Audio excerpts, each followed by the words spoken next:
नमस्कार मेरे प्यारे साथियों, मैं मनीष कुमार आप लोग का स्वागत करता हूं अपना यूट्यूब चैनल मनीष उड़ान एकेडमी में। मैं आशा करता हूं कि आप सभी लोग अच्छे होंगे और स्वस्थ होंगे। तो चलिए आज हम लोग चर्चा करने वाले हैं जो हम लोग पहले सीरीज शुरू किए थे 50 क्वेश्चन का। उसका पहला पार्ट हम लोग देख चुके थे। अब हम लोग अगला क्लास देखने वाले हैं, पार्ट सेकेंड 50 क्वेश्चन का। ठीक है, इसी तरह से हमारा क्लास आगे बढ़ते रहेगा। 50-50 क्वेश्चन का पर डे हम लाएंगे सीरीज। ठीक है, जब तक दरोगा का एग्जाम नहीं होगा तब तक चलते रहेगा, जब तक दरोगा एईडीओ बीएससीसी का नहीं होगा इसी तरह से चलते रहेगा। 50 क्वेश्चन का जीके जीएस का रहेगा, जिसमें से 10 से 12 क्वेश्चन आपका जो है मेरे प्यारे साथियों वो करंट अफेयर्स का रहेगा। ठीक है, 10 से 12 क्वेश्चन करंट अफेयर्स का बीच में रखेंगे हम लोग और इसमें भी चर्चा करते चलेंगे। ठीक है, तो चलिए शुरू करते हैं आज क्वेश्चन नंबर 51 से। पहला क्वेश्चन है मेरे प्यारे साथियों क्वेश्चन नंबर 51 में कि गंधार कला शैली एक समन्वय है। क्या है? गंधार कला शैली एक समन्वय है। पहला ऑप्शन है मेरे प्यारे साथियों भारतीय तथा फारसी कला का। दूसरा ऑप्शन है भारतीय तथा चीनी कला का।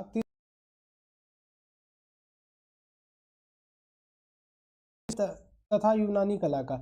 इसमें जो मेरे प्यारे साथियों ऑप्शन हो जाएगा, इसमें हो जाएगा भारतीय तथा यूनानी कला का। गंधार कला शैली का एक समन्वय किससे है? तो भारतीय तथा यूनानी कला से। ठीक है, भारतीय तथा यूनानी कला से। जो गंधार कला है मेरे प्यारे साथियों, गंधार कला, ठीक है, तो गंधार कला का विकास किसके शासनकाल में हुआ था? ठीक है, तो गंधार कला का जो विकास है मेरे प्यारे साथियों, ये कुषाण वंश के शासनकाल में हुआ था। किसके? कुषाण। ठीक है, कुषाण वंश के शासनकाल में। कुषाण वंश का शासनकाल कौन सा राजा था इस टाइम? तो कनिष्क के शासनकाल में सबसे ज़्यादा गंधार शैली का विकास हुआ था। ठीक है, गंधार शैली का विकास सबसे ज़्यादा कनिष्क के शासनकाल में हुआ। ठीक है, और शासन किसका था? तो कुषाण वंश का था। ठीक है, अब हम लोग क्वेश्चन नंबर 52 पे चलते हैं। क्वेश्चन नंबर 52 है मेरे प्यारे साथियों कि हर्षवर्धन के संदर्भ में निम्नलिखित में से कौन सा कथन असत्य है? पूछ रहा है कौन सा कथन असत्य है। ठीक है, बोल रहा है कौन सा कथन असत्य है, सत्य नहीं पूछ रहा है। इसमें क्वेश्चन को ध्यान से पढ़ना, पूछ रहा है असत्य है। हर्षवर्धन के दरबारी कवि बाण भट्ट ने हर्ष के जीवन लिखी है। ठीक है, बोल रहा है मेरे प्यारे साथियों कि हर्ष के दरबारी कवि बाण भट्ट ने हर्ष का जीवन लिखी है। दूसरा ऑप्शन है फय्यान हर्ष के शासनकाल में भारत आया था। ठीक है, तीसरा ऑप्शन है हर्ष अपनी राजधानी थानेश्वर से हटाकर कन्नौज ले गया था। और चौथा ऑप्शन है मेरे प्यारे साथियों हर्षवर्धन बौद्ध धर्म के महायान मत से प्रभावित था। इसका जो आंसर हो जाएगा मेरे प्यारे साथियों, असत्य कथन पूछ रहा है, तो असत्य कथन क्या हो जाएगा? बी हो जाएगा। असत्य कथन क्या हो जाएगा? बी। फय्यान हर्ष के शासनकाल में भारत आया था, नहीं, ये गलत हो जाएगा। फय्यान हर्ष के शासनकाल में भारत नहीं आया था। किसके शासनकाल में भारत आया था? तो चंद्रगुप्त द्वितीय के शासनकाल में। किसके? चंद्रगुप्त द्वितीय के शासनकाल में फय्यान भारत आया था। ठीक है, भारत आया था। तो अब पूछता कि एक क्वेश्चन यहाँ से और बनता है कि हर्ष के शासनकाल में कौन भारत आया था? तो हर्ष का शासनकाल में मेरे प्यारे साथियों हेनसांग भारत आया था। कौन? हेनसांग। ठीक है, हेनसांग कौन था? तो हेनसांग एक बौद्ध भिक्षु था, चीनी यात्री था। कौन था? बौद्ध भिक्षु था। ठीक है, और चीनी यात्री था। ठीक है, तो हर्षवर्धन के शासनकाल में भारत कौन आया था? तो हेनसांग। और फय्यान किसके शासनकाल में भारत आया? तो चंद्रगुप्त द्वितीय के शासनकाल में भारत आया था। ठीक है, अब हम लोग क्वेश्चन नंबर 53 पे चल रहे हैं। क्या बोल रहा है?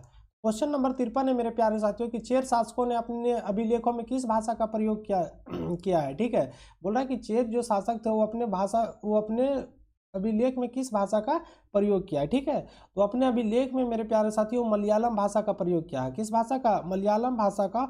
और ब्राह्मी लिपि का प्रयोग किया। क्या? ब्राह्मी लिपि का।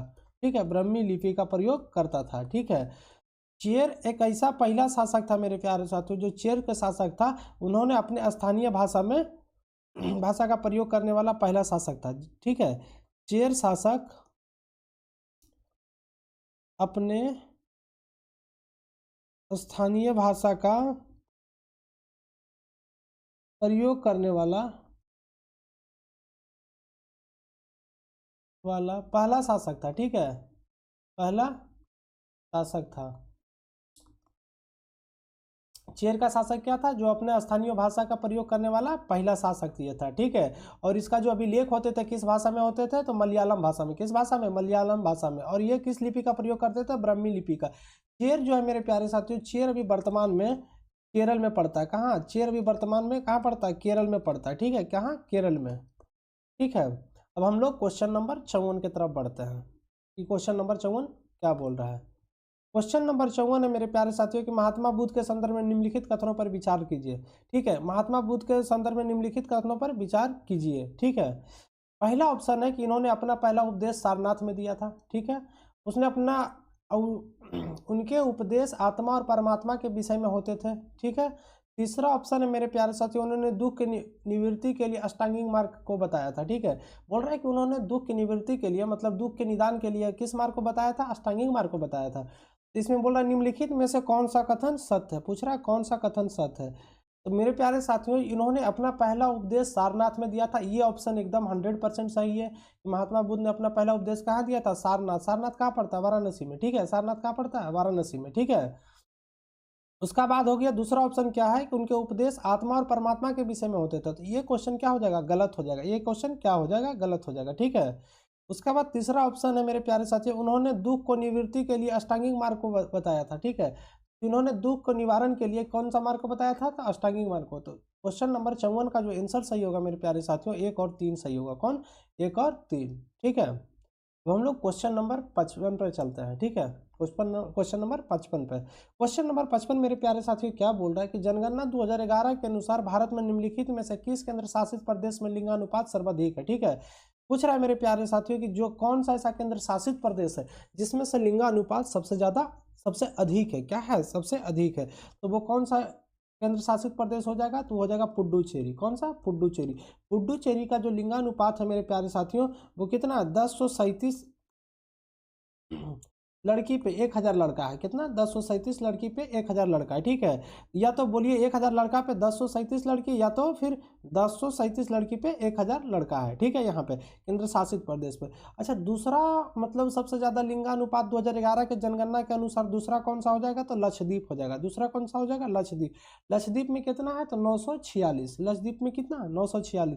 तो तीसरा जो होगा मेरे प्यारे साथियों अंडमान और निकोबार होगा। तीसरा कौन सा होगा? अंडमान और निकोबार हो जाएगा। ठीक है, अब हम लोग क्वेश्चन नंबर इसका ऑप्शन क्या हो जाएगा? तो इसका ऑप्शन हो जाएगा एक, ऑप्शन नंबर ए पुडुचेरी। कौन सा हो जाएगा? पुडुचेरी। मतलब सर्वाधिक पूछ रहा है ना, तो इसका ऑप्शन क्या हो जाएगा?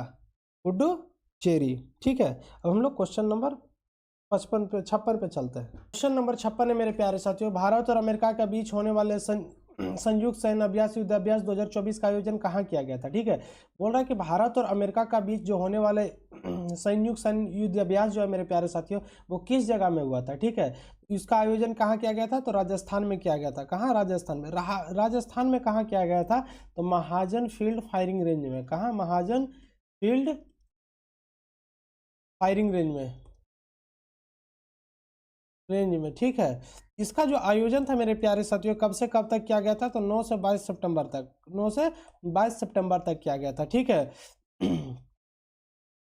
इसकी जो शुरुआत हुई थी मेरे प्यारे साथियों 9 से 22 सितंबर 2024 में हुई थी। कब हुई थी? तो 2024 में। ये आप ध्यान रखिएगा। ठीक है, हम कुछ अन्य युद्ध अभ्यास देख लेते हैं, इससे रिलेटेड कुछ और हम युद्ध अभ्यास देख लेते हैं जो भारत और अमेरिका का बीच होता है। एक होता है टाइगर ट्रम्प। एक कौन होता है? Tiger Trump. ये भी किसके बीच होता है? भारत और अमेरिका का बीच होता है। एक कौन सा होता है? एक होता है बर्ज प्रहार। कौन? बर्ज प्रहार। ठीक है, ये भी किसके किसके बीच होता है? भारत और अमेरिका के बीच। बर्ज प्रहार। ठीक है, ये भी किसके किसके बीच होता है? तो भारत और अमेरिका के बीच। ठीक है, भारत और अमेरिका का बीच। उसके बाद कुछ और युद्धाभ्यास है मेरे प्यारे साथियों, जैसे कि बरून युद्धाभ्यास किसके किसके बीच होता है? तो बरून युद्धाभ्यास मेरे प्यारे साथियों भारत और फ्रांस के बीच होता है। किसके? भारत और फ्रांस के बीच। ठीक है, भारत और फ्रांस के बीच। फ्रांस के बीच। ठीक है, उसके बाद होता है सूर्य किरण युद्धाभ्यास जो है मेरे प्यारे साथियों किसके किसके बीच होता है? तो भारत और नेपाल के बीच। किसके किसके बीच? भारत और नेपाल के बीच होता है। ठीक है, भारत और नेपाल के बीच कौन सा युद्धाभ्यास होता है? तो सूर्य किरण। वरुण किसके साथ होता है? भारत और फ्रांस के बीच होता है। ठीक है, उसका बाद है मेरे प्यारे साथियों गड़ूर किसके साथ होता है? जैसे कि गड़ूर एक युद्धाभ्यास है। क्या? गड़ूर। ठीक है, जो गड़ूर युद्धाभ्यास है वो किसके किसके बीच होता है? तो भारत और इंडोनेशिया के बीच। भारत और इंडोनेशिया के बीच। ठीक है, तो हम लोग एक युद्धाभ्यास के माध्यम से 4-5 युद्धाभ्यास देखने का कोशिश किए हैं। ठीक है, तो अब हम लोग अगले क्वेश्चन पे बढ़ते हैं। Question number 57। क्वेश्चन नंबर 57 बोल रहा है मेरे प्यारे साथियों कि किस वायुदाब पेटी को अस्वच्छांश कहा जाता है, किस वायुदाब पेटी को अस्वच्छांश कहा जाता है। तो पहले हम इसको एक फिगर के माध्यम से समझने का कोशिश करते हैं मेरे प्यारे साथियों। जैसे कि ये है, ठीक है, ये कौन सा रेखा है, 0 डिग्री भूमध्य रेखा है। कौन सा रेखा है, भूमध्य रेखा, ठीक है। जो इसका जो ये 10 डिग्री और इधर 10 डिग्री, ये जो क्षेत्र है मेरे प्यारे साथियों, ये गर्म क्षेत्र है। क्या है, गर्म क्षेत्र है। विषुवत रेखा पे सबसे ज्यादा क्या पड़ती है, गर्मी पड़ती है, ठीक है। तब यहाँ जब सबसे ज्यादा गर्मी पड़ती है तो यहाँ जो भी पवन चलती है, जो यहाँ जो भी हवाएं चलती है, तो ये हवा हल्का होकर गर्म गर्म होकर कहाँ उठ जाती, ऊपर उठ जाती। कहाँ ऊपर उठ जाती, ऊपर उठ जाती। जो हवा कुछ दूर ऊपर उठती है मेरे प्यारे साथियों, जब अच्छा दूरी तय कर लेती है, अच्छा खासा दूरी, उसके बाद क्या होती है, जब हवा ठंडा होती है तो फिर नीचे बैठती है। कहाँ बैठती है, नीचे बैठती है। जब हवा नीचे बैठती है मेरे प्यारे साथियों, तो यहाँ पे 30 से 35 डिग्री का एक जोन है, ठीक है। यहाँ पे ये हवा जाकर बैठती है, ठीक है। 30 से 35 डिग्री के बीच ये जाकर हवा बैठती है। तो ये हवा यहाँ पे क्या होती है, यहाँ पे जो हवा पहले से मौजूद रहती है और यहाँ पे और अत्यधिक हवा आ जाती है, तो इससे क्या बन जाता है, यहाँ पे हाई प्रेशर बन जाता है। क्या बन जाता है, हाई प्रेशर बेल्ट बन जाता है, ठीक है। तो यही क्वेश्चन में पूछ रहा है कि किस वायुदाब पेटी को अस्वच्छांश कहते हैं, ठीक है। क्या बोलते हैं, अस्वच्छांश बोलते हैं। वायुदाब पेटी बोल रहे हैं, तो वायुदाब पेटी कौन सा हो जाएगा, 30 से 35 डिग्री। कौन सा हो जाएगा, 30 से 35 डिग्री। तो 30 से 35 डिग्री का वायुदाब पेटी को क्या बोलते हैं, अस्व अक्षांश बोलते हैं। क्या बोलते हैं, अस्व अक्षांश बोलते हैं, ठीक है। हम लोग क्वेश्चन नंबर 58 पे चर्चा क्वेश्चन नंबर 58 पे चर्चा कर रहे हैं। पूछ रहे असत कथनों पर विचार कीजिए। क्या कीजिए, असत कथनों पर विचार कीजिए, ठीक है। पहला ऑप्शन है कि सिंधु नदी जम्मू कश्मीर से होकर प्रवाहित होती है। दूसरा ऑप्शन है श्योक नदी झेलम की सहायक नदियां। तीसरा, झेलम सिंधु नदी की सबसे बड़ी सहायक नदियां हैं, ठीक है। सभी कथन असत्य है। इसमें क्या हो जाएगा मेरे प्यारे साथियों, इसका कौन सा ऑप्शन सही हो जाएगा। तो पहले हम लोग क्वेश्चन को, ऑप्शन को देख लेते हैं। सिंधु नदी जम्मू कश्मीर से होकर प्रवाहित होती है। तो सिंधु नदी जो है मेरे प्यारे साथियों, जम्मू कश्मीर से होकर प्रवाहित नहीं होती है, लेह लद्दाख से होकर प्रवाहित होती है, ठीक है। लेह लद्दाख से होकर प्रवाहित होती है। कहाँ, लेह लद्दाख, ठीक है। कहाँ से होकर प्रवाहित होती है, लेह लद्दाख से, ठीक है। लेह लद्दाख होते हुए ये पाकिस्तान में चली जाती है। कहाँ, पाकिस्तान। अब पाकिस्तान जाते हुए ये कहाँ चली जाती है, अरब सागर में गिर जाती है। कहाँ, अरब सागर में, ठीक है। पाकिस्तान होते हुए अरब सागर में ये गिर जाती है। दूसरा है मेरे प्यारे साथियों, श्योक भी क्या पूछ रहा है कि श्योक नदी झेलम की सहायक नदी। तो श्योक नदी झेलम की सहायक नदी नहीं है। सिंधु नदी जो है, श्योक का क्या है, सिंधु नदी जो है श्योक का क्या है, सहायक नदी है। क्या है, सहायक नदी। और तीसरा ऑप्शन है मेरे प्यारे साथियों, झेलम सिंधु की सबसे बड़ी सहायक नदी।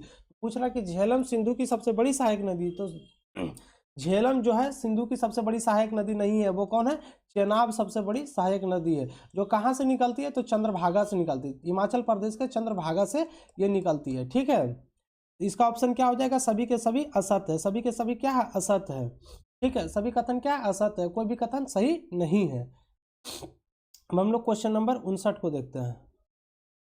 क्वेश्चन नंबर 59 में बोल रहा है मेरे प्यारे साथियों कि हाल ही में किसने खेलो इंडिया यूथ गेम का 7वें संस्करण का उद्घाटन किया, ठीक है। खेलो इंडिया जो यूथ गेम बिहार में भी हुआ था मेरे प्यारे साथियों, उसका 7वां संस्करण का उद्घाटन किसने किया है। तो उसका 7वां संस्करण का उद्घाटन प्रधानमंत्री नरेंद्र मोदी ने किया था, ठीक है। ये कहाँ हुआ था, तो बिहार में। बिहार में कितने जगहों पे हुआ था खेलो इंडिया यूथ गेम, तो 5 जगहों पे। कितने जगहों पे, 5 जगहों पे।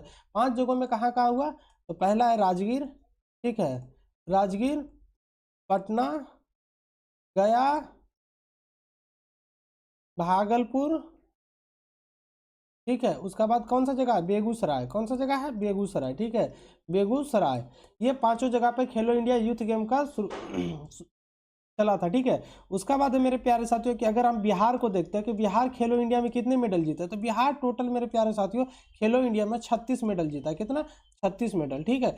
36 मेडल में 7 इसका पास गोल्ड है, ठीक है। 7 इसके 11 इसके पास क्या है, सिल्वर मेडल है, सिल्वर मेडल है। और 18 ब्रॉन्ज मेडल है, जिसको हम लोग बोलते हैं कांस्य पदक, ठीक है। तो 1 नंबर में खेलो इंडिया में रहा मेरे प्यारे साथियों, जो 1 नंबर पे रहा वो कौन रहा, महाराष्ट्र रहा। कौन, महाराष्ट्र, ठीक है। 1 नंबर पे कौन रहा, महाराष्ट्र। उसका बाद हम लोग देखते हैं कि इसका शुभांकर क्या था। इसका जो शुभांकर था मेरे प्यारे साथियों, गज सिंह था। क्या था, गज सिंह, ठीक है, गज सिंह। तो हम लोग क्वेश्चन नंबर अब 60 पे चलते हैं। क्वेश्चन नंबर हम लोग 59 को पूरा डिटेल में देख चुके हैं। क्वेश्चन नंबर 60 बोल रहा है मेरे प्यारे साथियों, निम्नलिखित में से कौन सी जनजाति और राज्य की कौन सी जोड़ी सही सुमलित है, ठीक है। पूछ रहा है कि कौन सा जनजाति और कौन सा राज्य जो जोड़ी है जनजाति का वो सुमलित है राज्य में। तो भील, भील कहाँ की है, गुजरात की। तो ये ऑप्शन क्या हो जाएगा सही, भील जनजाति कहाँ की है, गुजरात की। टोडा, टोडा कहाँ का है, तो ये तमिलनाडु की। कहाँ की, तमिलनाडु का। और गद्दी जो जनजाति है मेरे प्यारे साथियों ये कहाँ की है, हिमाचल प्रदेश की। जो केरल, ये वासी, वासी जो है मेरे प्यारे साथियों केरल का जनजाति नहीं है, ये किसका जनजाति है, लक्षद्वीप का है। किसका, लक्षद्वीप का।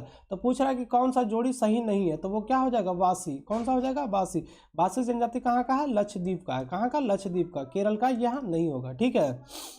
तो हम लोग क्वेश्चन नंबर 61 को देखते हैं। क्वेश्चन नंबर 61 में बोल रहा है मेरे प्यारे साथियों, 20 में कॉफी का सर्वाधिक उत्पादन कहाँ होता है।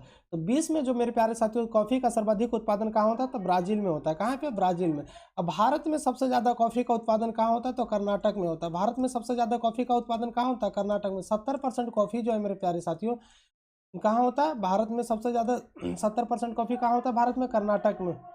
कर्नाटक में होता है, ठीक है। उसके बाद सेकेंड नंबर में आएगा, तो सेकेंड नंबर में भारत में कॉफी का उत्पादन सबसे ज्यादा कहाँ होता है, केरल में होता है। क्या होता है, केरल में होता है, ठीक है। तो हम लोग क्वेश्चन नंबर 62 पे चलते हैं। ताल मिट्टी किस फसल के लिए उपयुक्त मानी जाती है। ताल मिट्टी जो है मेरे प्यारे साथियों किस फसल के लिए उपयुक्त मानी जाती है, तो ताल मिट्टी सबसे पहले दाल फसल के लिए उपयुक्त मानी जाती है। क्या, दाल। दाल के लिए ताल मिट्टी क्या है, बहुत उपयुक्त मानी जाती है। तो इसमें क्या हो जाएगा, रबी फसल के लिए ताल मिट्टी सबसे ज्यादा उपयुक्त मानी जाती है, ठीक है। अब हम लोग क्वेश्चन कि कौन सा वैश्विक सम्मेलन ग्रीन हाउस गैस उत्सर्जन में कमी के लिए आयोजित वैश्विक समझौते की दिशा में पहला कदम था, ठीक है। इसमें बोल रहा है मेरे प्यारे साथियों कि ग्रीन हाउस गैस का उत्सर्जन कम करने के लिए वैश्विक प्रयास का पहला कदम कौन सा था। उसमें हो जाएगा मेरे प्यारे साथियों क्या, कि रियो 1992, रियो 1992, ठीक है। इसका ऑप्शन क्या हो जाएगा, रियो 1992। इसको हम लोग बोलते हैं मेरे प्यारे साथियों पृथ्वी सम्मेलन भी। क्या बोलते हैं, पृथ्वी सम्मेलन भी। उसका बाद है मेरे प्यारे साथियों क्योटो प्रोटोकॉल। उसमें क्या हुआ कि क्योटो प्रोटोकॉल में जो रियो डी जेनेरियो में जो इसका सम्मेलन हुआ था 1992 में, उसका क्या हुआ, क्योटो प्रोटोकॉल में क्या बोला गया कि 1997 से इसको लागू करना बाध्यकारी बना दिया गया। क्या हुआ, बाध्यकारी बना दिया गया कि लागू करना ही है, ठीक है, ग्रीन हाउस गैस को कम करने के लिए, ठीक है।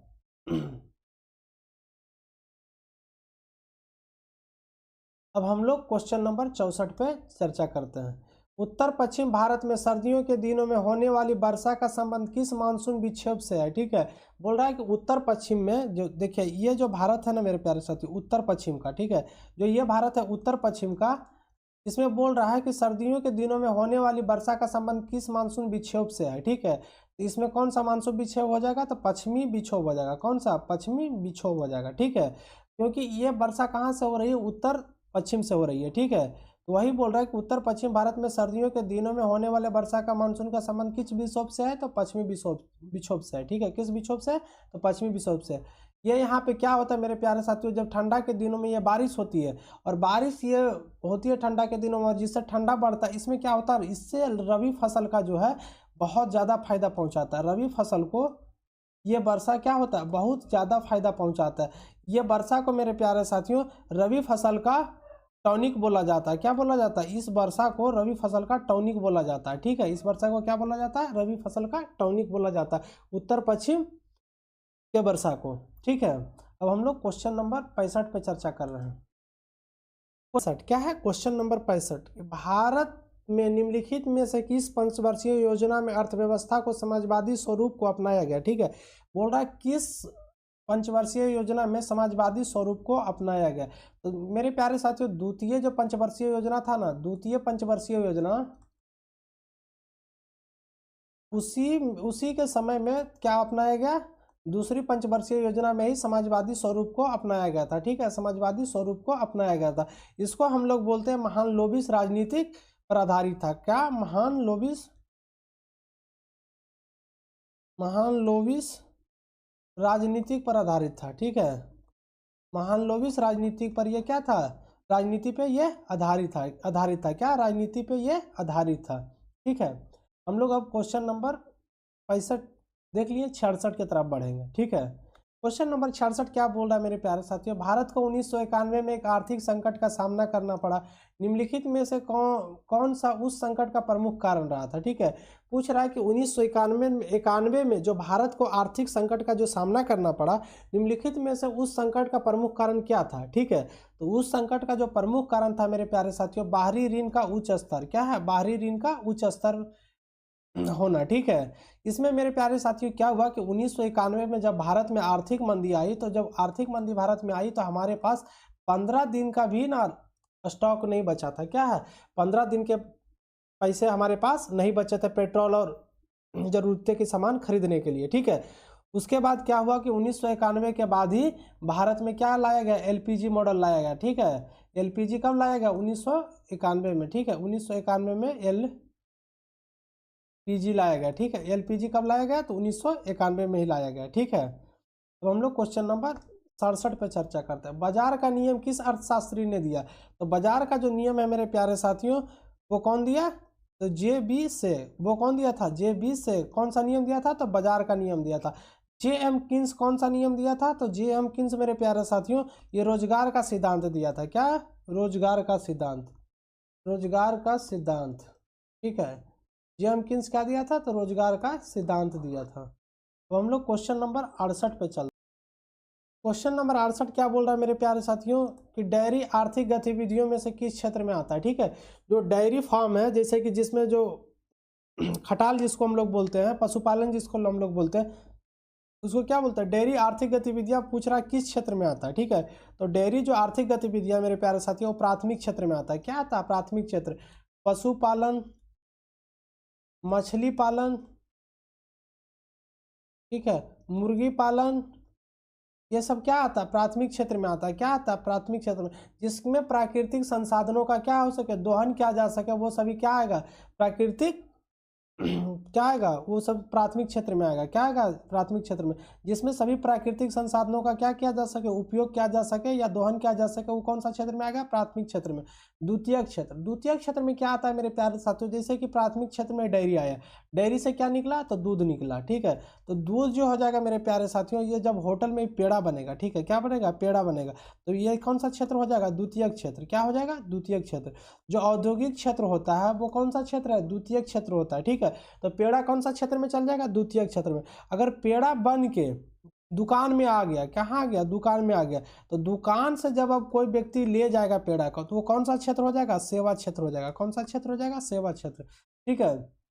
तो द्वितीय क्षेत्र में कौन सा आता है, कंपनी उम्पनी जितना भी मैन्युफैक्चर करने वाले जितनी भी कंपनियां आ रहे हैं सब कौन सा क्षेत्र में आते हैं, द्वितीय क्षेत्र में। और तृतीय क्षेत्र में मेरे प्यारे साथियों सेवा क्षेत्र आता है, जैसे कि संचार सुविधा, वाहन सुविधा, ठीक है, परिवहन सुविधा, ये सब कहाँ आते हैं, तृतीय क्षेत्र में आते हैं, ठीक है। जैसे कि दुकान उकान सब कितना आ गया, सब आ गया कौन सा क्षेत्र में, तृतीय क्षेत्र में, ठीक है, जो सेवा दे रहा है। तो प्राथमिक क्षेत्र में कौन आया, पशुपालन, डेयरी पालन, मछली पालन, ये सब कौन सा क्षेत्र है, प्राथमिक क्षेत्र है। द्वितीय क्षेत्र कौन है, तो द्वितीय क्षेत्र में जो जितने भी प्रोडक्शन करने वाली कंपनियां हैं, ठीक है, जितने भी प्रोडक्ट को बनाती है वो सभी किस में आ जाएगी, द्वितीय क्षेत्रों में। और तृतीय क्षेत्रों में कौन सी आएगी, जो सेवा देती है वो कौन सा क्षेत्र में आएगी, तृतीय क्षेत्रों में आएगी, ठीक है। तो हम लोग क्वेश्चन नंबर 68-69 पे चर्चा करते हैं, ठीक है, हो गया। क्वेश्चन नंबर 69 क्या बोल रहा है मेरे प्यारे साथियों कि निम्नलिखित में से किस दिन संयुक्त राष्ट्र शांति सैन्य का अंतर्राष्ट्रीय दिवस मनाया गया, ठीक है। बोल रहा है कि किस दिन संयुक्त राष्ट्र सैन्य का अंतर्राष्ट्रीय दिवस मनाया गया, तो वो हो जाएगा कौन, 29 मई को। कौन सा मई को, 29 मई को। यह प्रस्ताव कब पास किया गया था, तो यह प्रस्ताव 2002 में पास किया गया था। कब, 2002 में यह प्रस्ताव पास किया गया था। इसका जो थीम था मेरे प्यारे साथियों, अंतर्राष्ट्रीय सैनिक दिवस का जो थीम था, इसका थीम क्या था कि भविष्य के लिए उपयुक्त साथ मिलकर बेहतर निर्माण करना, ठीक है। भविष्य के लिए उपयुक्त साथ मिलकर बेहतर निर्माण करना, बेहतर निर्माण करना, ठीक है। अब हम लोग क्वेश्चन नंबर 70 को देखते हैं। क्वेश्चन नंबर क्या है, 70 को देखते हैं। नए संसद भवन का प्रमुख वास्तुकार कौन है, बोल रहा है मेरे प्यारे साथियों कि नए भवन का प्रमुख जो वास्तुकार है वो कौन है, तो वो कौन सा हो जाएंगे, बिमल पटेल। कौन सा हो जाएंगे, बिमल पटेल, ठीक है। इसका जो उद्घाटन हुआ मेरे प्यारे साथियों, नए संसद भवन का जो उद्घाटन हुआ वो कब हुआ, 28 मई 2023 को, 28 मई 2023 को इसका जो उद्घाटन किया वो कौन किया है, तो प्रधानमंत्री नरेंद्र मोदी के द्वारा। कौन, प्रधानमंत्री नरेंद्र मोदी के द्वारा इसका क्या किया गया, उद्घाटन किया गया, ठीक है। इसका उद्घाटन किया गया है। अगला क्वेश्चन इससे बन सकता है मेरे प्यारे साथियों कि संसद भवन का जो पहला बैठक हुआ था वो कौन सा हुआ था, नए संसद भवन में पहला बैठक कब हुआ था, तो विशेष बहुमत पे उस पर क्या हुआ था, विशेष सत्र उस पर बुलाया गया था, ठीक है। विशेष सत्र बुलाकर मेरे प्यारे साथियों उसमें क्या हुआ था तो उसी दिन 19 सितंबर को विशेष सत्र बुलाया गया। कब? 19 सितंबर को विशेष सत्र बुलाया गया और 19 सितंबर को विशेष सत्र बुलाकर महिला आरक्षण बिल इसी में पास किया गया था। क्या हुआ? महिला आरक्षण बिल पास किया गया था। ठीक है, पास किया गया था। तो कब का पास किया गया था? तो 19 सितंबर 2023 को। ठीक है, महिला आरक्षण बिल पास किया गया था। ठीक है, इसका जो मेरे प्यारे साथियों जो कुल लागत है, ठीक है, भवन निर्माण का जो कुल लागत हुआ, पहले जो अनुमानित लागत था वो 971 करोड़ रुपया था। कितना? 971। लेकिन इसको बढ़ाकर कितना कर दिया गया? इसको बढ़ाकर मेरे प्यारे साथियों 1200 करोड़ कर दिया गया। कितना? 1200 करोड़। ठीक है, पहले इतना का अनुमान था कि 971 करोड़ लगेगा, लेकिन जब ये पूरा बनकर तैयार हुआ, जब इसमें कुछ और मतलब कि सामानें लगी, स्टील जितना भी हुआ, रड उड जितना भी इसमें सामान लगी, मटेरियल, उसको बढ़कर कितना हो गया? 1200 करोड़ रुपया इसका पूरा निर्माण में खर्च आया। ठीक है, तो नए बोल रहा नए संसद भवन का प्रमुख वास्तुकार कौन था? तो बिमल पटेल थे। कौन थे? बिमल पटेल। बाकी हम लोग इसमें पूरा देख लिए हैं। अब हम लोग क्वेश्चन नंबर 71 पे चर्चा कर रहे हैं। बोल रहा है मेरे प्यारे साथियों कि गैबोन देश की राजधानी निम्नलिखित में से कौन सा है? ठीक है, गैबोन का जो राजधानी है मेरे प्यारे साथियों वो कौन है? तो गैबोन का राजधानी होगा लिब्रविले। ठीक है, कहाँ है? लिब्रविले। ठीक है, गैबोन का राजधानी कहाँ है? लिब्रविले। क्वेश्चन नंबर अब हम लोग 72 पे चर्चा करेंगे। क्वेश्चन नंबर 71 हो गया है। भारतीय प्राणी सर्वेक्षण की स्थापना निम्नलिखित में से किस वर्ष की गई? ठीक है, पूछ रहा है कि भारतीय प्राणी सर्वेक्षण की स्थापना निम्नलिखित में से किस वर्ष की गई? तो भारतीय प्राणी सर्वेक्षण का जो स्थापना हुआ मेरे प्यारे साथियों 1 जुलाई 1916 को किया गया। कब? 1 जुलाई 1916 को किया गया। ठीक है, इसका जो मेरे प्यारे साथियों इसका जो मुख्यालय है वो कहाँ है? वो कलकत्ता में है। कहाँ? कलकत्ता में। ठीक है, इसका जो मुख्यालय मेरे प्यारे साथियों कहाँ है? कोलकाता में है। ठीक है, प्राणी शास्त्र के क्षेत्र में सर्वेक्षण, अन्वेषण और अनुसंधान को बढ़ावा देता है। ठीक है, प्राणी क्षेत्र के रूप में मतलब सर्च और रिसर्च में क्या देता है? बढ़ावा देता है। ठीक है, और ये क्या करता है मेरे प्यारे साथियों कि प्राणी शास्त्र के क्षेत्र में सर्च और रिसर्च करने को बढ़ावा देता है। सर्च और रिसर्च करने को क्या देता है? बढ़ावा देता है। ठीक है, तो क्वेश्चन नंबर 72 को हो गया। इसका मुख्यालय कहाँ है? कोलकाता में है। कब इसकी स्थापना हुई थी? तो जुलाई 1916 में इसकी स्थापना हुई थी। ठीक है, अब हम लोग क्वेश्चन नंबर 73 पे बढ़ते हैं।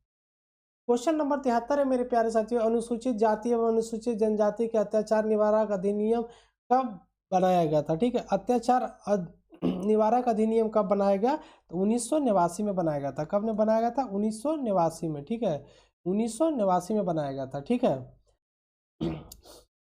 इसमें क्या प्रावधान था मेरे प्यारे साथियों? इसमें ST SC जो थे उससे अगर किसी भी तरह का कोई भेदभाव करता है, क्या करता है? कोई भेदभाव और हिंसा करता है तो उस पर क्या करके लगाता है? ये रोक लगाता है। ठीक है, SC ST के साथ अगर कोई भी व्यक्ति भेदभाव करता है या हिंसा करता है तो उस पर ये क्या लगाता है? रोक लगाता है। ठीक है, कौन सा अधिनियम है? अनुसूचित जनजाति एवं अनुसूचित जनजाति अत्याचार निवारक अधिनियम है। ठीक है, अत्याचार निवारक अधिनियम है। इसका कब बनाया गया था? तो 1989 में बनाया गया था। याद रखिएगा कब बनाया गया था? तो 1989 में बनाया गया था। अब हम लोग क्वेश्चन नंबर 74 पे चर्चा करते हैं। किस देश की संसद विधायिका को नेसेट के नाम से जाना जाता है? किस देश की संसद विधायिका को नेसेट के नाम से जाना जाता है? ठीक है, बोल रहा है कि कौन सा ऐसा देश है जिसका संसद भवन का नाम नेसेट है? तो वो कौन हो जाएगा मेरे प्यारे साथियों? इजराइल। इजराइल का संसद भवन को हम लोग क्या बोलते हैं? नेसेट बोलते हैं। क्या बोलते हैं? नेसेट। ठीक है, क्या बोलते हैं? नेसेट बोलते हैं। ठीक है, उसका बाद जो तुर्की है, तुर्की का जो संसद भवन है मेरे प्यारे साथियों उसको हम लोग क्या बोलते हैं? उसको बोलते हैं grand national assembly. National assembly. तो चाइना का संसद भवन है मेरे प्यारे साथियों, चाइना का जो संसद भवन है नेशनल पीपुल्स ठीक है असेंबली, क्या बोलते हैं? नेशनल पीपुल्स कांग्रेस बोलते हैं। क्या बोलते हैं? National people's congress. जो चाइना का जो है मेरे प्यारे साथियों संसद है उसको क्या बोलते हैं? National people's congress. National people's congress. और जो जापान का संसद है मेरे प्यारे साथियों संसद भवन है उसको हम लोग क्या बोलते हैं? डायट बोलते हैं। क्या बोलते हैं? डायट। तो जापान का संसद भवन है उसको हम लोग क्या बोलते हैं? तो डायट बोलते हैं। ठीक है, अब हम लोग क्वेश्चन नंबर 75 पे चर्चा करने वाले हैं। 74 को हम लोग देख चुके हैं। निम्नलिखित में से कौन सा प्रेम शब्द का पर्यायवाची नहीं है, पूछ रहा है कि कौन सा प्रेम का पर्यायवाची नहीं है। तो प्रार्थना, प्रार्थना तो पर्यायवाची है मेरे प्यारे साथियों प्रेम का। प्रीति, प्रीति भी है। अनुराग, अनुराग भी है। तो क्या नहीं है, घृणा। ठीक है, तो इसका कौन सा हो जाएगा आंसर, घृणा हो जाएगा। क्या आंसर, घृणा। पूछ रहा प्रेम का पर्यायवाची शब्द नहीं है, तो प्रेम का पर्यायवाची शब्द कौन नहीं होगा, घृणा। ठीक है, क्योंकि घृणा क्या हो जाता है, प्रेम का सीधे उल्टा हो जाता है। प्रेम का क्या होता है, सीधे उल्टा हो जाता है। अब हम लोग 75 क्वेश्चन नंबर 76 पे चर्चा करने वाले हैं। ठीक है, क्वेश्चन नंबर 76 है मेरे प्यारे साथियों, कि कांडला निम्नलिखित में से किसके लिए प्रसिद्ध है। नंबर 76 में जो मेरे प्यारे साथियों क्या बोल रहा है कि कांडला निम्नलिखित में से किस लिए प्रसिद्ध है, किसके लिए प्रसिद्ध है। ठीक ना, तो कांडला जो मेरे प्यारे साथियों निर्यात प्रसंस्करण के लिए प्रसिद्ध है। निर्यात प्रसंस्करण के लिए ये क्या है, प्रसिद्ध है। ठीक है, इसका उद्देश्य क्या है कि देश के निर्यात वस्तुओं के लिए उपयुक्त वातावरण तैयार करना। देश में जो निर्यात वस्तु हो रही है, ठीक है, तो देश का जो निर्यात वस्तु हो रही है देश में, उसके लिए क्या होना, उपयुक्त वातावरण तैयार करना। ठीक है, के लिए क्या करना, उपयुक्त वातावरण तैयार करना। ठीक है,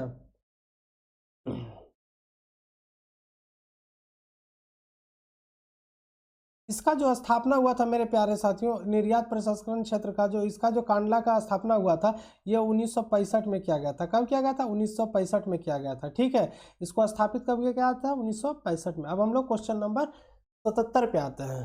77 क्या बोल रहा है मेरे प्यारे साथियों, क्वेश्चन नंबर 77 क्या है कि मौसम एवं उसकी बनावट में परिवर्तन इस कारण होता है। मतलब मौसम और उसकी बनावट में परिवर्तन किस कारण होता है। तो पहला ऑप्शन है कि पृथ्वी का गुरुत्वाकर्षण के कारण, दूसरा ऑप्शन है पृथ्वी का घूर्णन के कारण, तीसरा ऑप्शन है कि पृथ्वी के परिक्रमण के कारण, और चौथा ऑप्शन है कि पृथ्वी के अक्ष का इसके कक्ष के समतल की ओर झुकाव होना। ठीक है, तो पहला जो है मेरे प्यारे साथियों, गुरुत्वाकर्षण के कारण तो नहीं होगा, घूर्णन के कारण नहीं होगा, पृथ्वी का परिक्रमण के कारण नहीं होगा। तो पृथ्वी के अक्ष का इसके कक्ष के समतल की ओर झुका होना। तो ऑप्शन नंबर कौन सही हो जाएगा, ऑप्शन नंबर डी सही हो जाएगा। ठीक है, तो हम लोग 78 है मेरे प्यारे साथियों, क्या बोल रहा है, निम्नलिखित में से कौन सी नदियां का जोड़ा गंगा में उत्तर दिशा से आकर मिलने वाली नदियां है। ठीक है, पूछ रहा है उत्तर दिशा से आकर मिलने वाली नदियां, नॉर्थ पोल से। ठीक है, और साउथ पोल है। तो कौन सा, ये जो गंगा का ये जो बीच का मैदान है मेरे प्यारे साथियों, कौन सा नदियां उत्तर दिशा से आकर मिलने वाली है। तो पहला ऑप्शन हो जाएगा कमला और फल्गु। तो मेरे प्यारे साथियों कमला नदी तो उत्तर से आकर मिलती है, लेकिन फल्गु नदी उत्तर से आकर नहीं मिलती है। दूसरा ऑप्शन है कोसी और बूढ़ी गंडक। तो कोसी तो मेरे प्यारे साथियों आकर गंगा में मिलती है, और बूढ़ी गंडक भी आकर क्या होती है, गंगा में मिलती है। तो ये दोनों क्या हो जाएगा, ये दोनों ऑप्शन सही हो जाएगा। लेकिन हम लोग तीसरा ऑप्शन पे भी चलते हैं कि बूढ़ी गंडक और सोन। बूढ़ी गंडक तो मेरे प्यारे साथियों उत्तर भारत से आती है, लेकिन जो सोन नदी है मेरे प्यारे साथियों वो दक्षिण भारत से आती है। ठीक है, उसका बाद हो गया बागमती और कर्मनाशा। जो बागमती नदियां मेरे प्यारे साथियों और जो कर्मनाशा है, कर्मनाशा तो दक्षिण भारत से जाती है। कहाँ से, दक्षिण भारत से। ठीक है, इधर से ही गंगा में जाकर, दक्षिण से गंगा में जाकर मिलती है। ठीक है, जो कर्मनाशा नदी है मेरे प्यारे साथियों वो दक्षिण से जाकर गंगा में मिलती है, और बागमती कहाँ से मिलती है, उत्तर से। बागमती कहाँ से मिलती है, ऊपर उत्तर से।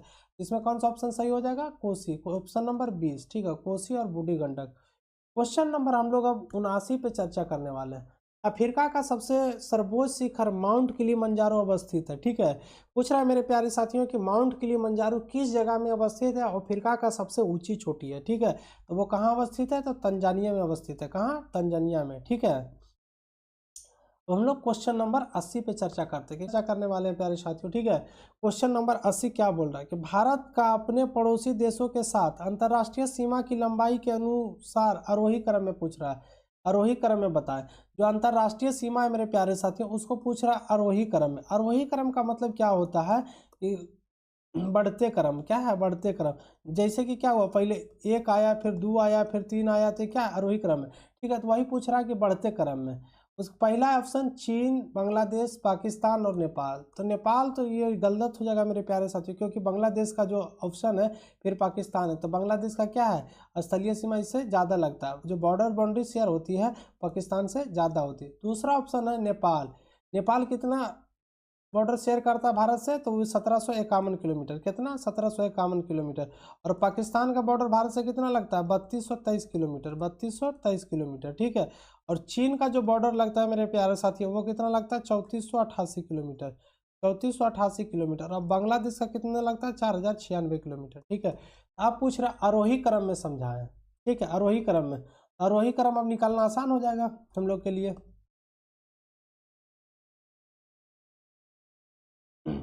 आरोही क्रम में पूछ रहा है मेरे प्यारे साथियों, तो आरोही क्रम अब निकालना आसान हो जाएगा। तो दूसरा ऑप्शन बोल रहा है मेरे प्यारे साथियों, नेपाल, पाकिस्तान, चीन और बांग्लादेश। तो नेपाल का लंबाई कितना है, 1751 किलोमीटर।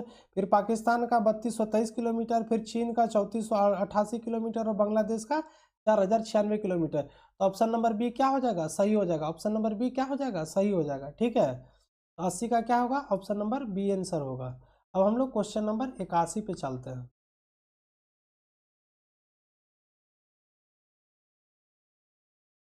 क्वेश्चन नंबर 81 पे हम लोग चर्चा करने वाले मेरे प्यारे साथी की क्वेश्चन नंबर 81 क्या बोल रहा है। ठीक है, क्वेश्चन नंबर 81 क्या बोल रहा है कि कौन सा राज्य समूह भाखड़ा नागल परियोजना से जल प्राप्त करता है। बोल रहा है कि कौन सा वो राज्य समूह है जो भाखड़ा नागल परियोजना से जल प्राप्त करता है। ठीक है, तो वो कौन सा समूह हो जाएगा। पहला ऑप्शन है जम्मू कश्मीर हरियाणा पंजाब। ठीक है, दूसरा ऑप्शन है हिमाचल प्रदेश पंजाब हरियाणा। तीसरा ऑप्शन है पंजाब हरियाणा पंजाब राजस्थान। चौथा ऑप्शन है हरियाणा उत्तर प्रदेश राजस्थान। ठीक है, इसमें जो मेरे प्यारे साथियों भाखड़ा नागल परियोजना से जो जल प्राप्त करता है, ठीक है, जल प्राप्त करता है, वो कौन सा राज्य हो जाएगा, तो हरियाणा पंजाब और राजस्थान। हरियाणा पंजाब और राजस्थान। ठीक है, ये जो भाखड़ा नागल परियोजना है मेरे प्यारे साथियों, भारत की सबसे बड़ी नदी घाटी परियोजना है। ठीक है, भारत की सबसे बड़ी नदी घाटी परियोजना है। ठीक ठीक है, सबसे बड़ी नदी घाटी परियोजना है।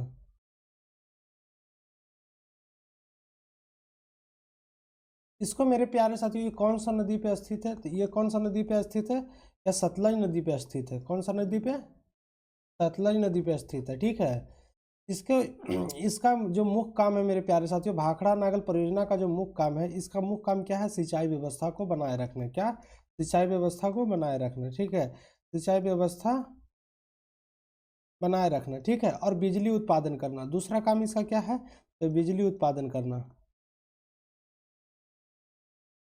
बिजली उत्पादन करना। ठीक है, इसका जो क्षमता है मेरे प्यारे साथियों बिजली उत्पादन का, वो कितना है, 1325 मेगावाट है। 1325 मेगावाट है। ठीक है, यह हिमाचल प्रदेश के बिलासपुर जिला में स्थित है। ये कहाँ, जो भाखड़ा नागल परियोजना है वो कहाँ स्थित है, तो हिमाचल प्रदेश का बिलासपुर जिला में, हिमाचल प्रदेश का बिलासपुर जिला में स्थित है। ठीक है, बिलासपुर जिला में स्थित है। अब हम लोग क्वेश्चन नंबर 82 की तरफ चलते हैं। फिजी द्वीप अवस्थित है, मतलब फिजी बोल रहा है मेरे प्यारे साथियों कि फिजी द्वीप कहाँ अवस्थित है। तो फिजी द्वीप जो मेरे प्यारे साथियों कहाँ अवस्थित है, वो प्रशांत महासागर में अवस्थित है। कहाँ, प्रशांत महासागर में। प्रशांत महासागर के लिए और हम थोड़ा सा कुछ देख लेते हैं। प्रशांत महासागर विश्व का सबसे बड़ा महासागर है। विश्व का सबसे बड़ा महासागर है। ठीक है, और सबसे गहरा महासागर है। क्या है, सबसे गहरा महासागर भी प्रशांत महासागर है। ठीक है, हम लोग क्वेश्चन नंबर 83 पे चलते हैं। कोरोमंडल तट का विस्तार है, पूछ रहा है मेरे प्यारे साथियों कि कोरोमंडल तट का विस्तार कहाँ से कहाँ तक है। तो कोरोमंडल तट जो मेरे प्यारे साथियों दक्षिणी पूर्वी भारत है, इसको हम लोग क्या बोलते हैं, कोरोमंडल तट। क्या बोलते हैं, कोरोमंडल तट। ठीक है, दक्षिणी पूर्वी भारत को क्या बोलते हैं, कोरोमंडल तट। जो इसका विस्तार है मेरे प्यारे साथियों, पहला ऑप्शन है कृष्णा नदी से डेल्टा नदी के तक। दूसरा बात है कुमारी अंतरीप से कृष्णा नदी डेल्टा तक। तीसरा है सूरत से गोवा तक। और चौथा है सौराठ से सूरत तक। तो कोरोमंडल तट का विस्तार होगा मेरे प्यारे साथियों, ऑप्शन नंबर बी होगा, कुमारी अंतरीप से कृष्णा नदी डेल्टा तक। ठीक है, कृष्ण या प्रियद्वीप भारत का तट, भारत का ना दक्षिणी पूर्वी तट रेखा है। क्या है, प्रियद्वीप भारत का दक्षिणी पूर्वी तट रेखा है। ठीक है, कोरोमंडल जो नाम है मेरे प्यारे साथियों, कोरोमंडल नाम कौन दिया था, तो इसका पुर्तगालियों ने दिया था। कौन सा, पुर्तगालियों ने दिया था। ठीक है, इस तट को कोरोमंडल तट नाम कौन दिया था, तो पुर्तगालियों ने दिया था। हम लोग क्वेश्चन नंबर 84 पे चलते हैं। किस नदी पर शिव समुद्रम जलप्रपात अवस्थित है। बोल रहा है मेरे प्यारे साथियों शिव समुद्रम जो जलप्रपात है वो किस नदी पर अवस्थित है। ठीक है, तो वो कौन सा नदी हो जाएगा, कावेरी, कृष्णा, गोदावरी और महानदी, महानदी। ठीक है, तो कावेरी जो शिव समुद्रम जो जलप्रपात है मेरे प्यारे साथियों, वो कावेरी नदी पर स्थित है। कहाँ स्थित है, कावेरी नदी को। कावेरी नदी को मेरे प्यारे साथियों दक्षिण भारत का गंगा भी बोला जाता है। क्या बोला जाता है, दक्षिण भारत का गंगा बोला जाता है। ठीक है, कावेरी नदी को दक्षिण भारत का गंगा बोला जाता है। ठीक है, शिव समुद्रम जो जलप्रपात है मेरे प्यारे साथियों, जो शिव समुद्रम जलप्रपात है, ये चामराजनगर, चामराजनगर नगर जिला में स्थित है। कहाँ? चामराजनगर जिला में स्थित है। और चामराजनगर जिला जो है मेरे प्यारे साथियों, ये कहाँ पड़ता है? तो ये कर्नाटक में पड़ता है। कहाँ पड़ता है? कर्नाटक में। ठीक है, कहाँ पड़ता है? कर्नाटक में। 1905 में यहाँ पर एशिया का सबसे पहली पनबिजली परियोजना लगा था। 1905 में मेरे प्यारे साथियों, एशिया का सबसे पहले पनबिजली परियोजना कहाँ लगा? शिव समुद्रम जलप्रपात में, कावेरी नदी पे। ठीक है, शिव समुद्रम जलप्रपात कावेरी नदी में अवस्थित है। तो सबसे पहले पनबिजली पनबिजली परियोजना कहाँ लगा था? तो शिव समुद्रम जलप्रपात में। ठीक है, हम क्वेश्चन नंबर हम लोग 85 पे आते हैं। सूर सरोवर पश्चिम बिहार कहाँ अवस्थित है? मेरे प्यारे साथियों, पूछ रहा है कि सूर सरोवर जो पश्चिम बिहार है वो कहाँ अवस्थित है? वो कहाँ हो जाएगा? आगरा में। वो कहाँ हो जाएगा? आगरा में अवस्थित है। ठीक है, आगरा कहाँ पड़ता है? तो आगरा उत्तर प्रदेश में पड़ता है। कहाँ? उत्तर प्रदेश में, यूपी में। कहाँ? यूपी में। ठीक है, इसका जो स्थापना हुआ था मेरे प्यारे साथियों, इसका स्थापना जो है 1991 में हुआ था। कब हुआ था? 1991 में। ठीक है, जिस समय एलपीजी आया था, जिस समय क्या आया था? एलपीजी। तो उसी समय इसका भी स्थापना 1991 में हुआ था, सूर सरोवर पश्चिम बिहार का। अब हम लोग क्वेश्चन नंबर 86 पे चलते हैं। स्टेलेक्टाइट एवं स्टेलेग्माइट निक्षेपण स्थलाकृतियाँ बनाई जाती है। ये दोनों जो स्थलाकृतियाँ मेरे प्यारे साथियों किस चीज़ से बनाई जाती है? तो ये स्थलाकृतियाँ है भूमिगत जल द्वारा बनाया जाता है। कैसे? भूमिगत जल द्वारा बनाया जाता है। ठीक है, अब हम लोग क्वेश्चन नंबर 87 पे चल रहे हैं। दिल्ली में किस सुल्तान ने स्वयं को नायब खुदाई कहा था? ठीक है, बोल रहा है कि दिल्ली के किस सुल्तान ने स्वयं को नायब खुदाई कहा था? तो वो कौन हो जाएगा? वो हो जाएगा बलबन। कौन हो जाएगा? बलबन। नायब खुदाई कहने वाला व्यक्ति कौन है? बलबन। ये मेरे प्यारे साथियों ईश्वर का छाया मानता था। ठीक है, ईश्वर का क्या मानता था? ईश्वर का छाया मानता था। ठीक है, बोलता था कि हम ही ईश्वर है। क्या है? हम ही ईश्वर है। जो लौ एवं रक्त का जो नीति चलाया था मेरे प्यारे साथियों, ये भी कौन चलाया था? बलबन। लौ एवं रक्त का नीति। ठीक है, लौ एवं रक्त का जो नीति का चलाया था, लौ एवं रक्त का जो नीति चलाया था मेरे प्यारे साथियों, वो कौन चलाया था? बलबन। ठीक है, कौन? बलबन। वो लोग हम लोग क्वेश्चन नंबर 88 पे चर्चा करने वाले। मीर को हम लोग देख रहे हैं मेरे प्यारे साथियों कि क्वेश्चन नंबर 88 क्या बोल रहा है? मीर कासिम ने अपनी राजधानी मुर्शिदाबाद से कहाँ स्थानांतरित की थी? ठीक है, बोल रहा है जो मीर कासिम है मेरे प्यारे साथियों, मीर कासिम वो अपने राजधानी मुर्शिदाबाद से कहाँ स्थानांतरित कर ली थी? ठीक है, तो वो जो स्थानांतरित कर ली थी वो कौन सा हो जाएगा? मुंगेर। क्या? Option number A, Munger. अच्छा, ऐसा क्या परिस्थिति बना जो अपने राजधानी इसको मुंगेर मुर्शिदाबाद से मुंगेर लानी पड़ी? ठीक है, तो पहले हम लोग थोड़ा पीछे इतिहास में चलते हैं कि इसका कारण क्या रहा था। इसमें क्या हुआ मेरे प्यारे साथियों कि जब 1757 का युद्ध हुआ था। ठीक है, जब 1757 का युद्ध हुआ, इसमें क्या हुआ कि सिराजुद्दौला मारा गया। क्या हुआ? सिराजुद्दौला मारा गया। जब इस सिराजुद्दौला इसमें मारा गया मेरे प्यारे साथियों, तो इसका एक सेनापति था। कौन था? मीर जाफर। कौन? मीर जाफर। मीर जाफर ने क्या किया कि 1757 का युद्ध में क्या हुआ कि मीर जाफर सिराजुद्दौला को धोखा दे दिया। ठीक है, ये अंग्रेजों से जाकर मिल गया। जब अंग्रेजों से जाकर मिल गया तो सिराजुद्दौला मारा गया। सिराजुद्दौला जब का मृत्यु हुआ, उसके बाद नवाब कौन बना? मीर जाफर। ठीक है, मीर जाफर क्या किया मेरे प्यारे साथियों कि बहुत सारा अंग्रेजों को धन दौलत दिया। ठीक है, अंग्रेजों का धन दौलत दिया। जब अंग्रेज इस पे और देने का जब दबाव बनाने लगे तो इन्होंने क्या किया? आनाकानी करने लगा। उसका बाद ये बोला कि हमसे सक्षम नहीं हो पाएगा। तो अंग्रेजों का जो ये बात धीरे धीरे मीर जाफर नहीं मानने लगा। जब मीर जाफर नहीं मानने लगा तो फिर मीर जाफर को हटाकर नवाब इसका दामाद था। क्या था? दामाद था। तो इसको किसको नवाब बना दिया गया? मीर कासिम को नवाब बना दिया गया। ठीक है, मीर कासिम ने भी कुछ दिन अंग्रेजों को जो बोला वो किया। उसके बाद ये क्या किया कि अपनी राजधानी मुर्शिदाबाद से मुंगेर स्थानांतरित कर लिया। उसके बाद क्या हुआ कि मुंगेर में शिफ्ट हो गया। उसके बाद जब मुंगेर आया मेरे प्यारे साथियों, तो ये सोचा कि अंग्रेजों से कैसा निपटा जाए। ठीक है, ये थोड़ा तेज तरार शासक था। ये सोचा कि अंग्रेजों से अब हमको कैसे निपटना है। तो मुंगेर जब अपनी राजधानी लाया तो उसका बाद क्या हुआ कि सेना का ये अपना प्रशिक्षण दिलाना शुरू किया। उसके बाद मुंगेर में बंदूक बनाने का फैक्ट्री स्थापित किया। ठीक है, मुंगेर में क्या किया गया? बंदूक बनाने का फैक्ट्री भी स्थापित किया गया। उसका बाद ये क्या हुआ कि जब ये इसका बात नहीं मानने लगा। ठीक है, जब ये भी मीर कासिम भी अब इसका बात नहीं मानने लगा तो फिर क्या किया कि मीर कासिम को हटाकर फिर दोबारा नवाब मीर जाफर को बनाया। क्या हुआ? फिर दोबारा नवाब किसको बनाया? मीर जाफर को।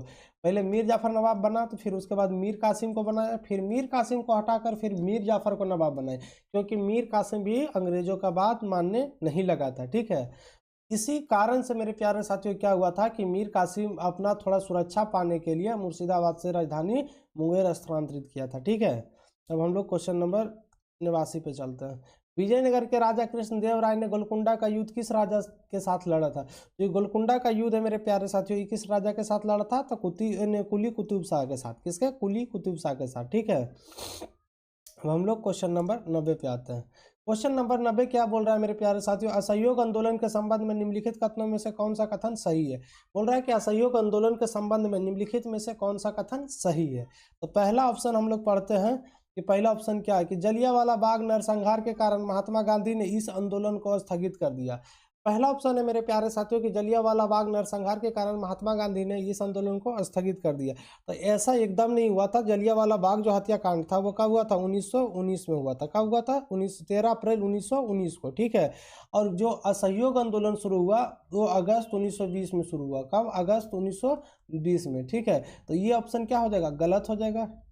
ठीक है, दूसरा ऑप्शन है मेरे प्यारे साथियों कि असहयोग आंदोलन वर्ष 1920 में शुरू हुआ था लेकिन वर्ष 1922 में जाकर समाप्त हुआ। ये थोड़ा बहुत सही लग रहा है। अगला ऑप्शन हम लोग देखते हैं कि बारदोली प्रस्ताव में गांधी जी ने इस आंदोलन को वापस लेने की घोषणा की थी। ये भी बात सही है। इस आंदोलन में मुस्लिम समुदाय को व्यापक स्तर पर भाग लिया था। ये भी बात सही है। क्या है? ये भी बात सही है। तो हम लोग पूछ रहा है कौन सा कथन सही नहीं है? कौन सा कथन सही नहीं है? तो वो कौन सा हो जाएगा? Option number A. क्या हो जाएगा? ऑप्शन नंबर ए कि जलियांवाला बाग नरसंहार के कारण महात्मा गांधी ने इस आंदोलन को स्थगित किया। नहीं, चौरा चौरी कांड के बाद, चौरा चौरी कांड के बाद, ठीक है, चौरा चौरी जो कांड हुआ था मेरे प्यारे साथियों, इसमें बहुत सारे पुलिस वालों को जिंदा जला दिया गया था। उसके बाद मेरे प्यारे साथियों क्या हुआ? 4 से 5 फरवरी 1922 को चलता हुआ आंदोलन वापस ले लिया। क्या हुआ?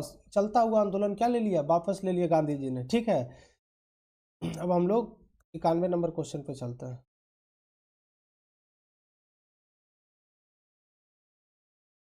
91 नंबर क्वेश्चन है मेरे प्यारे साथियों कि अशोक के संबंध में निम्नलिखित कथनों पर विचार कीजिए। अशोक का पहला ऐसा शासक था जिन्होंने अपने अभिलेख के द्वारा जनता तक अपना उपदेश पहुंचाने की कोशिश की। ठीक है, बोल रहा है कि अशोक एक पहला ऐसा शासक था जिन्होंने अपना अभिलेख के माध्यम से अपना संदेश जनता तक पहुंचाने का कोशिश की। दूसरा ऑप्शन है कि अशोक ने ज्यादातर अभिलेख खरोष्टी लिपि में लिखवाई थी। ठीक है, तीसरा ऑप्शन है मेरे प्यारे साथियों अशोक ने अपने एक अभिलेख में कलिंग युद्ध का वर्णन किया था। क्या है? ठीक है, इसमें कौन सा ऑप्शन सही, क्या पूछ रहा है, कौन सा कथन सही है? तो कौन सा कथन सही हो जाएगा मेरे प्यारे साथियों? अशोक का पहला शासक था जिन्होंने अपना अभिलेख द्वारा जनता तक अपना संदेश पहुंचाने का कोशिश करता था। तो ये बात क्या है? सही है। अशोक एक पहला शासक था जिन्होंने अपना संदेश अभिलेख के माध्यम से जनता तक पहुंचाने का कोशिश करता था। ठीक है, अशोक के ज्यादातर अभिलेख खरोष्टी लिपि में, ये गलत हो जाएगा मेरे प्यारे साथियों। अशोक का सबसे ज्यादा जो अभिलेख था वो ब्राह्मी लिपि में था और प्राकृत लिपि में। कौन सा? ब्राह्मी लिपि में और प्राकृत लिपि में था। ठीक है, तो ये ऑप्शन क्या हो जाएगा? गलत हो जाएगा। अशोक ने अपने एक अभिलेख में कलिंग युद्ध का वर्णन किया। हाँ, अशोक ने अपने एक अभिलेख में कलिंग युद्ध का वर्णन किया। वो कौन सा अभिलेख था? तो 13वां अभिलेख में इन्होंने कलिंग युद्ध का वर्णन किया है। ठीक है, तो हम लोग क्वेश्चन नंबर 92 पे चलेंगे, लेकिन इसका ऑप्शन क्या हो जाएगा? 1 और 3 सही हो जाएगा। क्या हो जाएगा? 1 और 3 सही। 2 नंबर जो ऑप्शन है वो गलत है, खरोष्टी नहीं होगा, ब्राह्मी लिपि होगा। ठीक है, अब हम लोग क्वेश्चन नंबर 92 पे पढ़ते हैं। कितना? Question number 92। महात्मा गांधी के द्वारा 1940 में करवाने में प्रारंभ किए गए व्यक्तिगत सत्याग्रह के तीसरे सत्याग्रही कौन थे? ठीक है, तो तीसरे सत्याग्रही कौन थे मेरे प्यारे साथियों? ब्रह्मदत्त थे। कौन थे? ब्रह्मदत्त। अच्छा, ये जो महात्मा गांधी के द्वारा जो शुरू किया गया था व्यक्तिगत सत्याग्रह आंदोलन, क्यों शुरू किया गया व्यक्तिगत सत्याग्रह? ठीक है, व्यक्तिगत सत्याग्रह आंदोलन मेरे प्यारे साथियों ये क्यों शुरू किया गया? ये इसलिए शुरू किया गया था मेरे प्यारे साथियों कि 1940 में जब द्वितीय विश्व युद्ध हो रहा था, ठीक है, 1940 में जब द्वितीय विश्व युद्ध हो रहा था तो उसको बिना भारत के अनुमति के बिना, ठीक है, बिना भारत के लोगों के अनुमति के बिना भारत को द्वितीय विश्व युद्ध में अंग्रेजों ने क्या किया था? शामिल कर लिया था। अंग्रेजों ने क्या किया था? शामिल कर लिया था। ठीक है, तो भारत को जो द्वितीय विश्व युद्ध में शामिल कर लिया था अंग्रेजों ने, उसी का विरोध के लिए महात्मा गांधी के द्वारा सत्याग्रह आंदोलन चलाया गया। ठीक है, व्यक्तिगत सत्याग्रह आंदोलन चलाया गया कि बिन मेरा अनुमति के बिना आप कैसे भारत को द्वितीय विश्व युद्ध में शामिल कर लिए हैं। ठीक है, इसमें जो मेरे प्यारे साथियों पहला जो सत्याग्रही थे वो कौन थे? विनोबा भावे थे। कौन थे? विनोबा भावे। और दूसरा सत्याग्रही कौन थे? पंडित जवाहरलाल नेहरू थे। ठीक है, और तीसरा ब्रह्मदत्त। तो हम लोग क्वेश्चन नंबर 53 पे चलते हैं। नवपाषाण काल के औजार के संबंध में निम्नलिखित कथनों पर विचार कीजिए। बोल रहा है मेरे प्यारे साथियों कि नवपाषाण काल का जो औजार है उसके कथन पे विचार कीजिए। ठीक है, तो पहला ऑप्शन है कि औजार पॉलिश किए जाते थे। ठीक, और दूसरा ऑप्शन है कि इस अवधि में ओखले मूसल का उपयोग अनाज को पीसने के लिए किया जाता था। तो ये वाली बात क्या है, सही है। औजार इस समय में मेरे प्यारे साथियों पॉलिश किया जाता था। ठीक है, नवपाषाण काल का जब बात होता है तो 9000 साल पहले, 9000 ईसा पूर्व हम लोग पहले सोचते हैं। ठीक है, तो औजार उस समय क्या होता था कि औजार उस समय पॉलिश किए जाते थे और इस अवधि में ओखले और मूसल का प्रयोग होता था, क्योंकि उस समय कोई मशीनें का आविष्कार नहीं हुआ था, कोई चक्की का आविष्कार नहीं हुआ था कि आटा पीस कर देगा। तो इसमें कौन सा कथन सही हो जाएगा, एक और दो दोनों। ठीक है, हम लोग क्वेश्चन नंबर 94 की तरफ चलते हैं। 1919 में खिलाफत समिति का गठन कहाँ किया गया। बोल रहा है मेरे प्यारे साथियों कि 1919 में खिलाफत समिति का गठन कहाँ किया गया था, वो बम्बई में किया गया था। कहाँ किया गया था, बम्बई में किया गया था। ठीक है, अब हम लोग क्वेश्चन नंबर 95 पे चलते हैं। क्वेश्चन नंबर 95 मेरे प्यारे साथियों की निम्नलिखित में से कौन सा कथन असत्य है। क्या पूछ रहा है, कौन सा कथन असत्य है। रॉबर्ट क्लाइव बंगाल का प्रथम गवर्नर जनरल थे। ठीक है, दूसरा ऑप्शन है कि विलियम बेंटिक भारत के प्रथम गवर्नर जनरल थे। तीसरा ऑप्शन है कि लॉर्ड कैनिन भारत के प्रथम वाइसराय थे। ठीक है, और चौथा ऑप्शन जो है मेरे प्यारे साथियों, सी राजगोपालाचारी स्वतंत्र भारत के पहले गवर्नर जनरल थे। तो पहला ऑप्शन है जो मेरे प्यारे साथियों क्या बोल रहा है कि रॉबर्ट क्लाइव बंगाल का प्रथम गवर्नर जनरल था। तो ये बात एकदम गलत हो जाएगा। रॉबर्ट क्लाइव बंगाल का प्रथम गवर्नर नहीं थे, वो वारेन हेस्टिंग थे। कौन थे, Warren Hastings. Warren Hastings Bengal के प्रथम गवर्नर जनरल थे।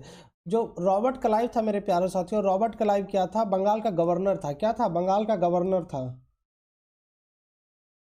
बंगाल का क्या था, गवर्नर था, ना कि गवर्नर जनरल था। ठीक है, गवर्नर जनरल का जो पद है मेरे प्यारे साथियों 1772 से आता है। कब आता है, 1772 से आता है। ठीक है,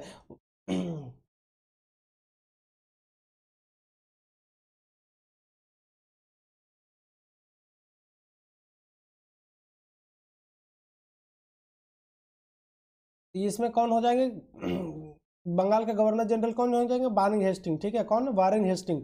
ये रॉबर्ट क्लाइव क्या होगा, बंगाल का गवर्नर था, ना कि उस समय बंगाल का गवर्नर जनरल था। और दूसरा ऑप्शन हम लोग देखते हैं कि विलियम बेंटिक भारत के प्रथम गवर्नर जनरल थे। तो विलियम बेंटिक जो थे मेरे प्यारे साथियों, ये भारत का प्रथम गवर्नर जनरल थे। और तीसरा ऑप्शन है कि लॉर्ड कैनिन भारत के प्रथम वाइसराय थे। लॉर्ड कैनिन मेरे प्यारे साथियों भारत का प्रथम वाइसराय थे। ठीक है, क्योंकि 1857 का जब क्रांति समाप्त हुआ तो उसमें भारत में महारानी का शासन स्थापित हुआ। ठीक है, जब भारत में महारानी का शासन स्थापित हुआ मेरे प्यारे साथियों, उसका बाद क्या हुआ कि भारत का प्रथम वाइसराय लॉर्ड कैनिन को बनाया गया। ठीक है, और अगला ऑप्शन है क्वेश्चन नंबर 4 है कि सी राजगोपालाचारी स्वतंत्र भारत के पहले गवर्नर जनरल थे। तो सी राज जो गोपालाचारी थे मेरे प्यारे साथियों, स्वतंत्र भारत के पहले गवर्नर जनरल थे। क्या थे, स्वतंत्र भारत के पहले गवर्नर जनरल थे। तो ऑप्शन नंबर कौन सा सत पूछ रहा है, तो ऑप्शन पूछ रहा है ऑप्शन नंबर 7, तो वो कौन हो जाएगा, ऑप्शन नंबर ए। ये जो हो जाएगा मेरे प्यारे साथियों, वो क्या हो जाएगा, ऑप्शन नंबर गलत हो जाएगा।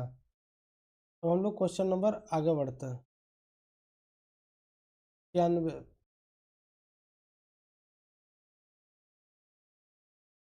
क्वेश्चन नंबर 96 बोल रहा है मेरे प्यारे साथियों, इजराइल और उसके अरब पड़ोसियों पड़ोसियों के बीच योम किपुर युद्ध किस वर्ष लड़ा गया था। ठीक है, बोल रहा है कि योम किपुर वर्ष का युद्ध जो है मेरे प्यारे साथियों, वो किस वर्ष लड़ा गया था, तो अक्टूबर 1973 में। क्या लड़ा गया था, अक्टूबर 1973 में। अच्छा, ये युद्ध होने का कारण क्या था, युद्ध और मिस्र, युद्ध होने का कारण क्या था मेरे प्यारे साथियों, मिस्र और सीरिया 1967 में 6 दिवसीय युद्ध के दौरान इजराइल में खोए हुए क्षेत्रों को पुनः प्राप्त करना चाहता था। ठीक है, जो इजराइल में जो क्षेत्र खो दिया था मिस्र और सीरिया दोनों मिलकर 1967 में 6 दिवसीय युद्ध में, उसको ये लोग क्या चाहते थे कि पुनः प्राप्त करना चाहते थे। इसीलिए इजराइल और उसके अरब पड़ोसियों के देश के साथ क्या हुआ था कि पूरे युद्ध का युद्ध हुआ था। और कब लड़ा गया था, अक्टूबर 1973 में, अक्टूबर 1973 में लड़ा गया था। ठीक है, अब हम लोग क्वेश्चन नंबर 97 पे आते हैं। केंद्रीय बजट 2025-26 में प्रभावी राजस्व घाटा कितना रहने का अनुमान है। केंद्रीय बजट 2025-26 में मेरे प्यारे साथियों, केंद्र जो प्रभावी राजस्व घाटा है वो 0.3% रहने का अनुमान है। कितना, 0.3% रहने का अनुमान है। जो इसका प्राथमिक घाटा है मेरे प्यारे साथियों, प्राथमिक घाटा वो कितना परसेंट रहने का अनुमान है, तो वो 0.8% रहने का अनुमान है। ठीक है, प्राथमिक घाटा कितना रहने का अनुमान है, 0.8। राजस्व घाटा इसका कितना रहने का अनुमान है, राजस्व घाटा जो है मेरे प्यारे साथियों वो कितना रहने का अनुमान है वो 1.5% रहने का अनुमान है। क्या? 1.5%। और राजकोषीय घाटा जो है, राजकोषीय घाटा कितना रहने का अनुमान है 2025-26 में? तो 4.4% रहने का अनुमान है। ठीक है, इसमें मेरे प्यारे साथियों केंद्रीय बजट में ना इस बार सबसे ज़्यादा जो महत्वपूर्ण चीज़ें हुई थी वो 3 चीज़ों पर चर्चा की गई, 4 चीज़ों पर चर्चा की गई। ठीक है, पहला जो था मेरे प्यारे साथियों केंद्रीय बजट में 4 जो महत्वपूर्ण इंजन है, पहला है कृषि। क्या है? पहला है कृषि। दूसरा है क्या? निर्यात। दूसरा क्या है? निर्यात। और तीसरा जो है इसमें मेरे प्यारे साथियों वो कौन सा हो जाएगा? निवेश। क्या है? निवेश। और चौथा जो इसमें है मेरे प्यारे साथियों एमएसएमई है। एमएसएमई। ठीक है, एमएसएमई ये हो जाएगा क्या बजट का? ये क्या हो जाएगा? इंजन हो जाएगा। क्या है? केंद्रीय बजट का इंजन है। कितना इंजन था? तो 4 इंजन। पहला कृषि, दूसरा निवेश, निर्यात, ठीक है, तीसरा निवेश और चौथा एमएसएमई। तो हम लोग देख लिए कि प्राथमिक घाटा कितना % है, उसके बाद राजस्व घाटा देख लिए, राजकोषीय घाटा देख लिए और राजस्व प्रभावी घाटा भी देख लिए। ठीक है, तो राजस्व प्रभावी राजस्व घाटा कितना % रहने का अनुमान है? तो 0.3%। तो हम लोग क्वेश्चन नंबर 98 पे आते हैं। यूक्रेन ने रूस पर अब तक का सबसे बड़ा हमला किया, इस हमले का यूक्रेन ने क्या नाम दिया? बोल रहा है मेरे प्यारे साथियों कि यूक्रेन ने अब तक रूस पे सबसे बड़ा हमला किया, उस हमले का नाम क्या दिया है? तो ऑपरेशन स्पाइडर वेव दिया है। क्या? Operation spider wave. यह हमला कब किया गया था? तो 1 जून 2025 को किया गया था। कब? 1 जून 2025 को किया गया था। ठीक है, किस पे हमला किया गया था? तो यूक्रेन के द्वारा रसिया पे हमला किया गया था। किस पे? रसिया पे। क्वेश्चन नंबर अब हम लोग 99 पे चलते हैं। रॉयल चैलेंजर बेंगलोर ने अपना पहला खिताब किस टीम को हराकर जीत अपने नाम किया? ठीक है, पूछ रहा है मेरे प्यारे साथियों कि रॉयल चैलेंजर जो बेंगलोर है वो अपना पहला खिताब किस टीम को हराकर अपने नाम किया? तो वो किस टीम को हराकर? तो किंग्स 11 पंजाब को। किंग्स 11 पंजाब को। इसका कितने रन से हरा है? तो 6 रन से इसको हराया है। कितने रन से? 6 रन से। ठीक है, किंग्स 11 पंजाब को ये 6 रन से हराया है। ठीक है, अब हम लोग क्वेश्चन नंबर 100 पे चलते हैं।